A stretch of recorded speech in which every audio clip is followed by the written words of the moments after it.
திவ்ய தரிசனம் நேயர்கள் அனைவருக்கும் பழனி விநாயகர் ஜோதி நிலையம் எம்பி அரங்கநாதனின் நன்றி கலந்த வணக்கம்.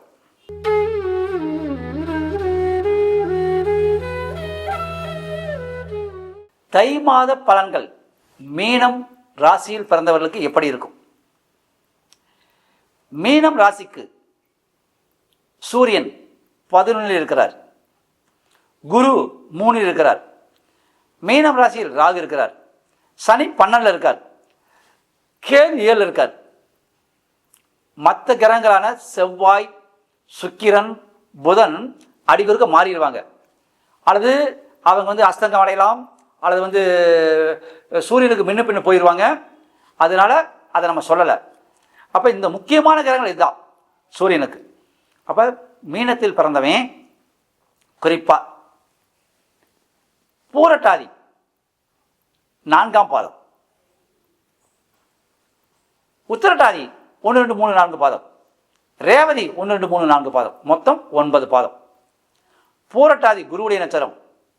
அதாவதுங்க இந்த 12 ராசியிலுமே சொந்த ராசியில் இருக்கிறவங்க குருவும் சூரியன் மட்டும்தான். யாருக்கு அந்த பாக்கியம் கிடையாது.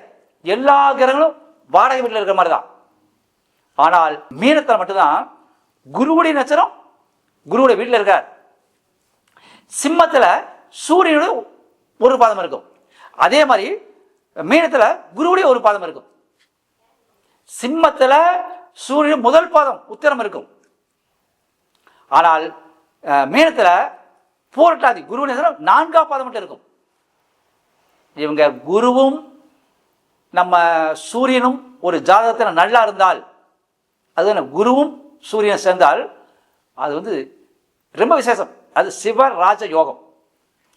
சிவன் அவன் கும்பிட்டான்னு அவனுக்கு அருள் கொடுப்பார். அந்த மாதிரி அந்த ஒரு ராசி உடைய விசேஷம் சிம்மத்துக்கும் நம்ம மீனத்துக்கு இருக்குது.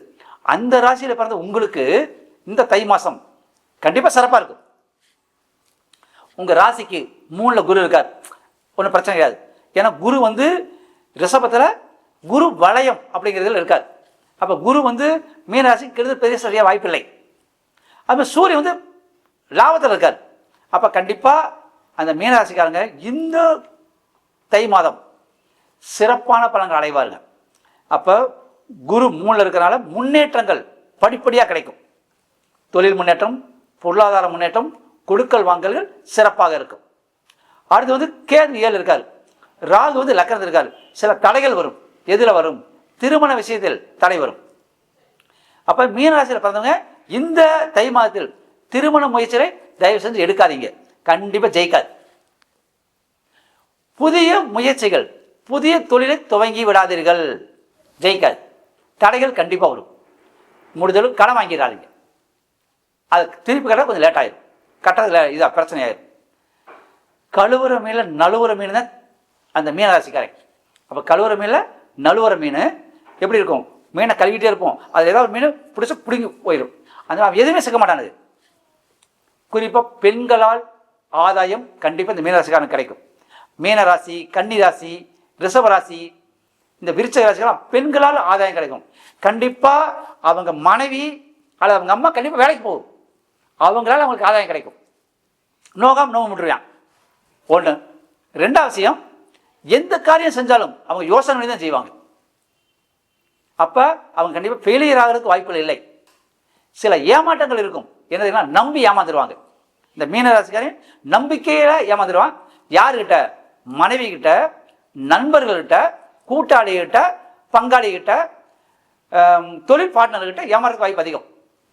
ஏன்னா மீனராசிக்கு நேர் 7ஆம் இடம் கன்னிராசி. அங்கே இப்போ கேது இருக்கிறார். அந்த கேது மீனராசியை பார்க்குறாரு. அப்போ கேது பார்த்த இடம் கெடுக்கும். அப்போ அந்த வகையில் மனைவி கிட்ட, மனைவியை சார்ந்தவங்கிட்ட, நம்ம உறவினர் பங்காளிகிட்ட, அடுத்து அந்த நம்ம தொழில் பார்ட்னர்கள், கூட்டாளிகள், நண்பர்கிட்ட கவனமாக இருங்க. எப்போ? இந்த தை மாதம் கண்டிப்பாக கவுத்தி போடுவாங்க. அப்போ மனைவிக்கு ஐஸ் வச்சுருங்க. முடிஞ்சால் பேசுங்க, என்ன வாயை பொத்திக்கிங்க, பேசாமல் போயிருங்க. அதே மாதிரி நண்பர்கிட்ட, தொழில்கிட்ட. இன்னொரு விஷயம், இந்த மீனராசிக்காரனுக்கு திடீர் அதிர்ஷ்டங்கள் கிடைக்கும். அதான் சார் ஏற்கனவே குரு அந்த ராசியில் மட்டும்தான் ஆட்சி பெற்றவர். மற்ற எல்லா ராசிக்கும் அந்த நட்சத்திரம் கிடைக்காது. அப்போ அந்த பூரட்டாதியில் பிறந்தவங்களுக்கு அதிர்ஷ்டசாலிகள். அடுத்து உத்திரட்டாதி கடினமான உழைப்பாளிகள், உழைப்புக்கு தகுந்த லாபம் கிடைக்காம போயிடும். அடுத்து ரேவதி நோகாம நோம்புறே அவன் தான். எப்படி இருந்தாலும் அந்த ரேவதியில் பிறக்கிறவன் பொண்டாட்டியோ அல்ல அவங்க அம்மாவோ கண்டிப்பாக வேலைக்கு போயிடுவாங்க, அவன் பொழப்பு ஓடிடும் ஒன்று. அப்போ இந்த இதில் அதிகமாக கஷ்டப்படுறாரு உத்திரட்டாதியில் பிறந்தவன் தான். அப்போ அந்த உத்திரட்டாதியில் பிறந்தவன் என்ன செய்யணும்? ஆனால் குறிப்பாக நான் இருக்க சொல்லி சனி சம்பந்தமானவங்க எல்லாம் குச்சனூர் போகணும். திருநள்ளாரை விட குச்சனூர் சிறப்பு. ஏன்னா அங்கே சுயம்பு வடிவில் சிவனே சனீஸ்வரனாக இருக்கிறார். பூசத்தில் பிறந்திருந்தாலும் சரி, அனுசத்தில் பிறந்தாலும் சரி, உத்திரட்டாதியில் பிறந்திருந்தாலும் சரி, சனி திசை நடந்தாலும் சரி, சனி புத்தி நடந்தாலும் சரி, நீங்கள் அங்கே போய் அந்த சனீஸ்வரனுக்கு மாலை சாத்தி வழிபடுங்க. முடிஞ்சால் ஒரு 19 நல்லெண்ணெய் விளக்கை ஏற்றி வச்சு வழிபட்டுவாங்க. இந்த மீன ராசிக்காரனுக்கு சனி கெடுதல் செய்ய மாட்டார். இப்போ சனி வந்து ஏழச்சனியாக நடக்குது, மீனராசிக்கு விரைய சனியாக நடக்குது. அப்போ தாய் தந்தைக்கு ஏதாவது திடீர் உடனே காட்டும். இவனும் வண்டி வாங்க மீனராசிக்காரன் வண்டி வாங்க போல கொஞ்சம் கவனம் போதும், கவனம் வரணும். முடிஞ்சால் வாயை கட்டிக்கங்க. ஏன்னா அந்த ராசிலேயே ராகு இருக்கிறார், எச்சரிக்கையாக இருங்க, வேற பெரிய பிரச்சனை வராது.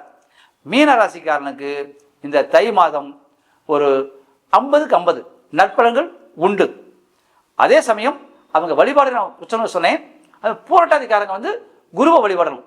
குருவுடைய ஸ்தலம் வந்து ஆலங்குடி.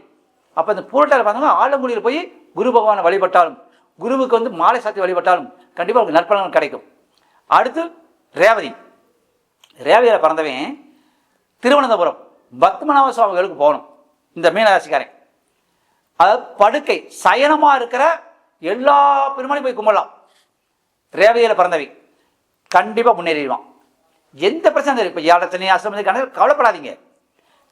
ரேவதியில் பிறந்த அனைவரும் அயன அதாவது சயன போகன்னு சொல்லுவோம், 12ஆம் இடம், அது பாதிக்கும். சிலருக்கு பொண்டாட்டியோட பிரச்சனைகள் வரும், சில அவங்களுக்குள்ள கொஞ்சம் கருத்து வரைக்கும் வரும். இருந்தாலும் அதை சரி கட்டுற இடம் ரேவதியில் பிறந்தவனுக்கு பெருமாள் படுத்த கோலத்தில் இருக்கணும், சயன கோலத்தில் இருக்கும்.